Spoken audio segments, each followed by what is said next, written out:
Welcome back to our YouTube English speaking learning channel Heaven Luck. If you want to improve your spoken English skill and listening English, then this the best speaking English practice video for you. You practice spoken English is the best way to improve speaking English fluently skills. In this video you can see general daily English conversation between two persons. Just listen this English conversation and try to practice speaking English at home. Alright, so let's talk about English conversations. Now, here's an imaginary conversation between a bookish student and an athletic student on the comparative merits of mental and physical culture. The Leap. Hello, Swaroop. Swatting always as usual. Come out, man. Shut up your old books and come and have a game of tennis. Swaroop. I'm sorry, I cannot do that, Leap. The examination is drawing nearer, and I want every hour I can get for study. DS. Oh, hang all examinations. I do not worry about mine. What is the use of them anyway? Swaroop. Well, you can't get a degree if you don't pass the examination, and I have set my heart on being a BA. To Leap. And pray, what good will BA do you? You may get a clerkship in a government office, but that's all. And there are hundreds of fellows who have got their degrees and are no nearer getting jobs of any sort. Swaroop. That may be so, but I'm not studying so much to pass my examination and obtain my degree as to store my mind with knowledge and develop my intellectual faculties. The Leap. My word, how fine you highbrows can talk. Develop my intellectual faculties? I tell you, all a man wants to get on this world is some brains, plain common sense, and a plenty of push. And you can't learn these things from books. And while you are developing your intellectual faculties, you are spoiling your health. You will soon be a thin, white, narrow-chested, half-blind weakling if you stick to your beloved books like this. Look at my broad chest and feel my biceps. Anyway, I am developing my physical powers with my games and athletics. Swaroop. Well, if I have to choose, I would rather have a learned and cultivated mind than a strong and well-developed body, for the mind is far more important than body. The Leap. Oh, I see. You mean to say that a man who plays football and hockey and is as strong as a horse cannot have any brains? Swaroop. I did not say that. But you may remember what Kipling said about muddied oafs and flannelled fools. The Leap. Well, I must say you are very complimentary. Kipling must have been an ass if he said that. Anyway, I would rather be a muddied oaf than a white-faced, spectacled bookworm, as blind as an owl. Now, in between their conversation, their teacher coming in. Hello, what are you two fellows quarreling about? Then they explained everything to the teacher. Then the teacher says, I see. Well, you both are right and both are wrong. Swaroop, a little more physical exercise will do you good and will not interfere your mental culture. And The Leap, a little more study will not in any way spoil your physical strength. So go and have a game of tennis, Roop, and afterwards you, the leap, settle down to a few hours' study. Now here's another conversation, a dialogue between a countryman and a townsman, bringing out the comparative advantages of town and country life. Smith: Good morning, Mr. Jones. It's a long time since I saw you in town. Are you staying long? Jones: Good morning. No, Mr. Smith. I only came up on business for a few hours, and hope to get home again this evening. Smith: Running away so soon? Why not stay a few days and enjoy yourself? Jones: Not me. I don't find much enjoyment in the smoky air of a town, and all its noise and racket. Give me the clean air, the sunshine, and the quiet of the country. Smith: Well, I grant you have advantage of purer air in the country, but as for noise, you soon get used to it. In fact, I could not stand your quiet. It would drive me crazy. I like to feel plenty of life and movement about me. Jones: Really? Why, I could not get a wink of sleep in a noisy town. And towns are so ugly. Nothing to see but ugly smoke grimed houses, dirty streets, hideous advertisements on every hoarding, factory chimneys, bleaching smoke, and a dull smoky sky. I have the beauty of green fields and shady woods and flowery meadows of the country. Smith: Ah, my friend, but do you not forget what Dr. Johnson said? When you have seen one green field, you have seen all green fields. Come with me down Fleet Street and study man. Jones: Well, all I can say is that Dr. Johnson never saw a green field in his life, or he would have known that there is an infinite variety in nature, if you have the eyes to see it. Smith: But what in the world do you do with yourself in your village? It must be a very dull and slow life, with no theaters, no concerts, no cinemas, no public lectures, no exciting political meetings. You must lead a stupid vegetable life, like a cabbage. Jones: Not so stupid and dull as you imagine.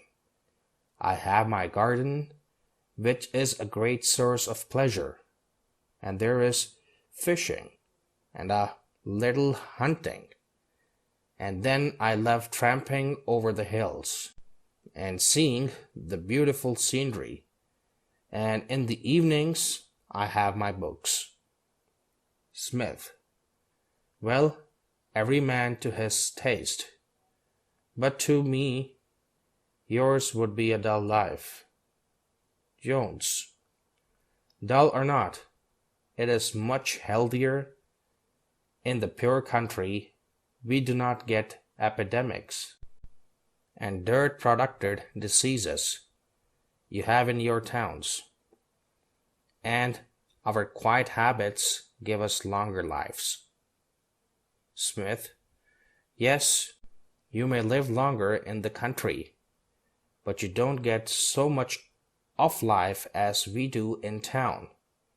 A short life, and a merry one, I say.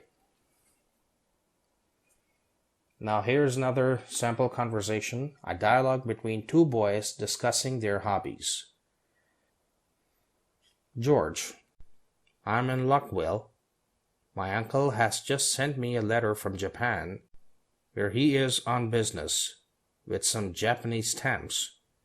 He knows I collect them and often sends me foreign stamps from the places he visits.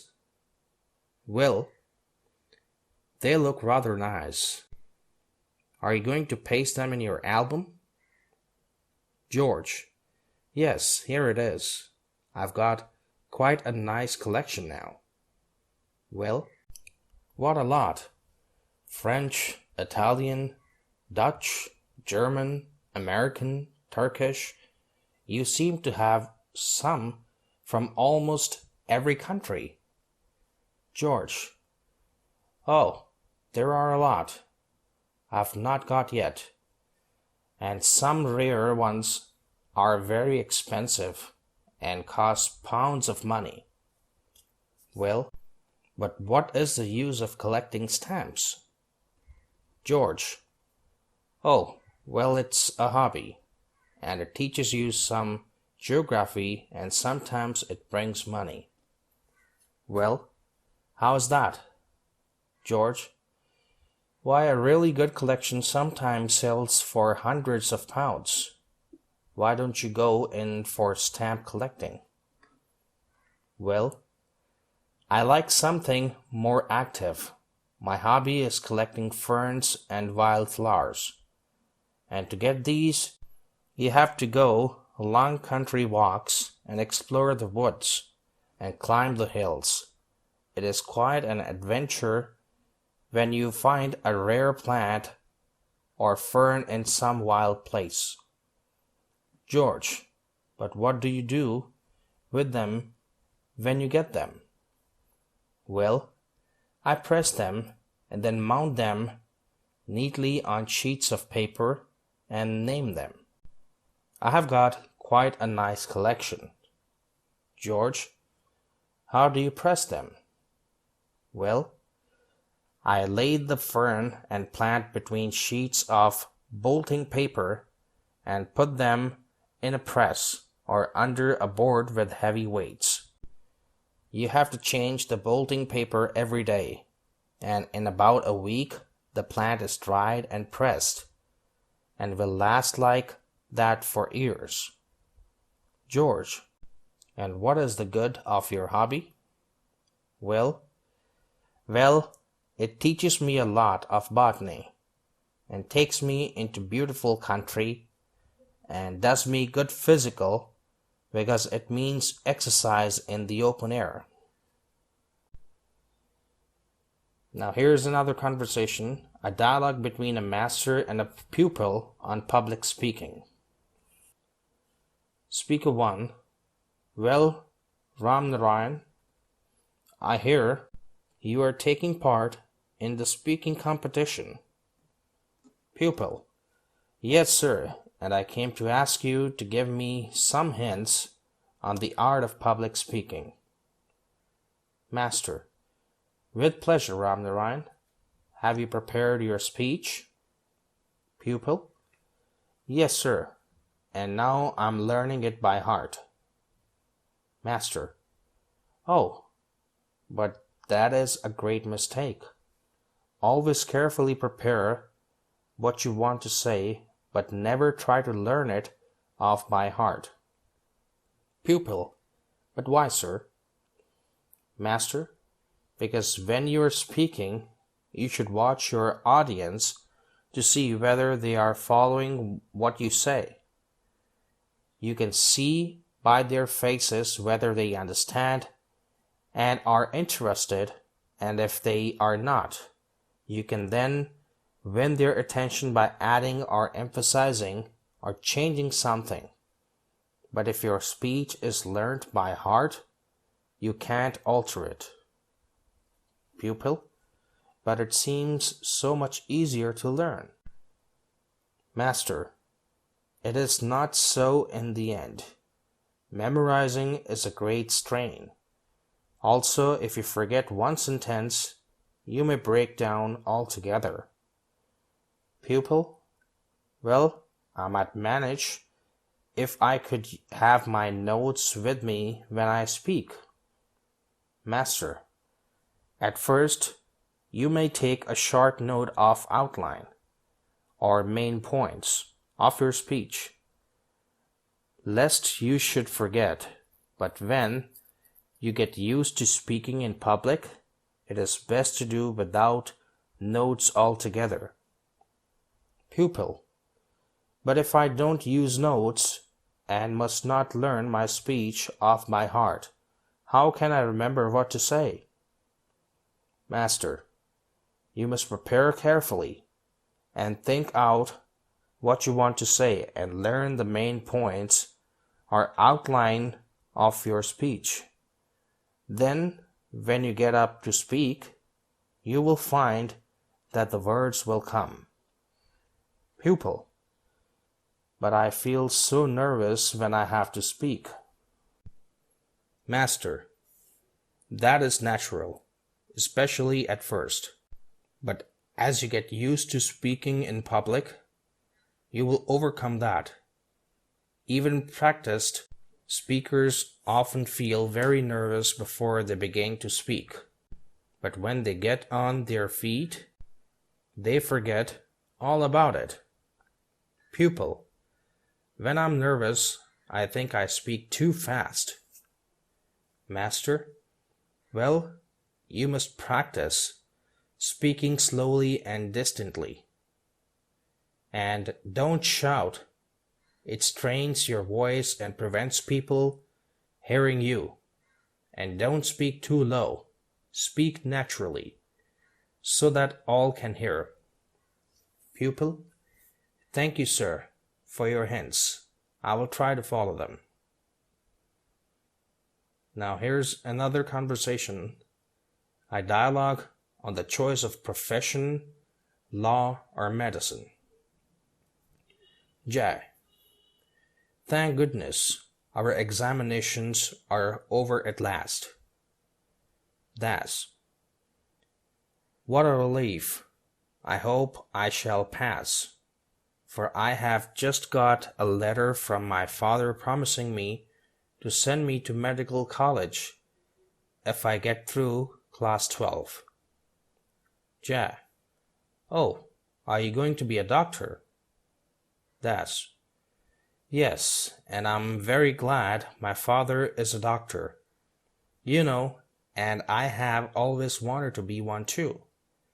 It seems a very interesting profession. What are you going to do? Ja, my ambition is to be a lawyer, and when I have got my BA, I'm going to go to law college to study for my LLB. Das, law. That never had any attractions for me. Why do you want to be a lawyer? Ja, well, it is a very respectable profession.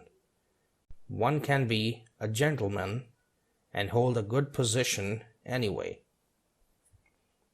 Das, so can a doctor. The medical profession is just as respectable as the legal. Ja, oh yes, of course. But I think a lawyer can make more money than a doctor. Das, I'm not so sure of that. A few lawyers who get to be leaders of the bar, of course, do make fortunes. But what about the crowd of pleaders and even barristers who can scarcely make a living? The law is terribly overcrowded. Ja, oh well, there is always plenty of room at the top, you know. Das, what I like about medical profession, apart from its scientific interest, is that the work is so humanitarian. A doctor is always doing good to his fellows, reviving suffering, curing diseases, restoring health, and so making folk happy. This makes a doctor's life a sort of social service. Ja, well, a lawyer is doing good work too. He is helping to detect and prevent crime. defending the innocent from the false charges and helping people in distress. Das. Yes, but a lawyer's life is full of temptations. He is tempted to defend criminals for big fees, and to get them off from just punishment.